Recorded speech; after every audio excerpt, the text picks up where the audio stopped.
what's going on. I have been in the Adriatic for a few months now. I have a very keen observation about the gender differences in attractiveness. So, Montenegro,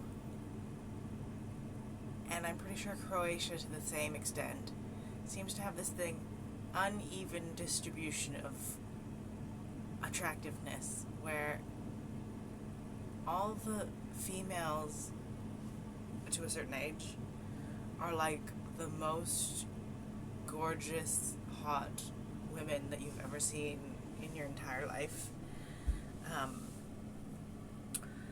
And they do have an expiry date, though. I'd say the Slavs look amazing from like 16 to about 25, and then it goes downhill fast. So I think that's why they very wisely marry young. But then, on the other hand, and I feel like Russians have the same genetics or what not.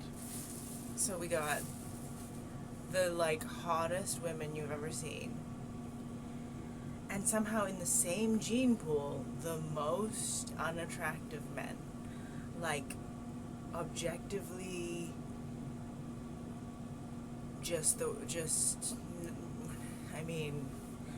I think that's the allure somehow. I feel like the women, the more hairy, fat, bald, just scars, just like hideous the men are, like more they're like the Bachelor of the Year, basically. I'm not sure the science on that, but it seems to be the case from my observations. Now, we've been in Greece for like 3 weeks now, and I haven't gone to the other side. I would say this side of Greece is very, to a certain extent, like perhaps different genetics. I think there's a lot more like Italian maybe mixed in that they won't admit. I think on the other side there's maybe a bit more sort of Turkish style, with also for sure wouldn't admit. But in terms of looks. So, having said that, somehow, from my observations, the exact opposite seems to exist here. But with the same age caveat, by the way. So, like, all the men under like 25 are like the most gorgeous, like John Stamos, like just wavy hair, auburn skin, like GQ models. And then the ladies, okay, sorry, ladies, I'm sorry, but like, just. I also feel like it's a cultural thing where, like, in, I think, Greek culture, the men are expected to be like peacocks, where they do all the razzle-dazzle and then, like, attract that way. Whereas with the Slavs, the women are expected to do a lot of work. Like, because even the most average Slavic woman puts the effort in. You know what I mean? They have the outfit, they have the makeup, they have the hair, everything's correct.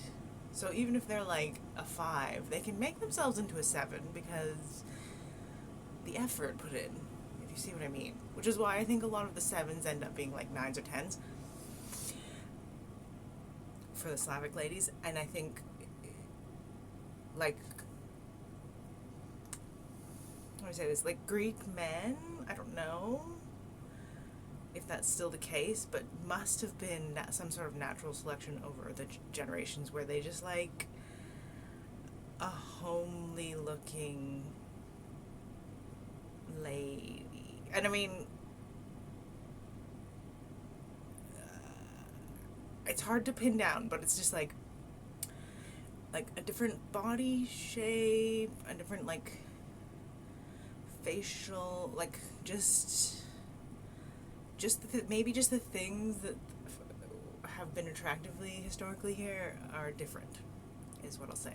Must be. because of the way the genetics have turned out. Also, possibly it's the fact that the women are doing the choosing sort of thing. I don't know if that makes sense. I also feel like not that long ago it was all arranged marriages anyway, so maybe none of that matters here. Yeah. Anyway, that's my observations about the Slavic versus Greek disparaging. What? Not disparaging.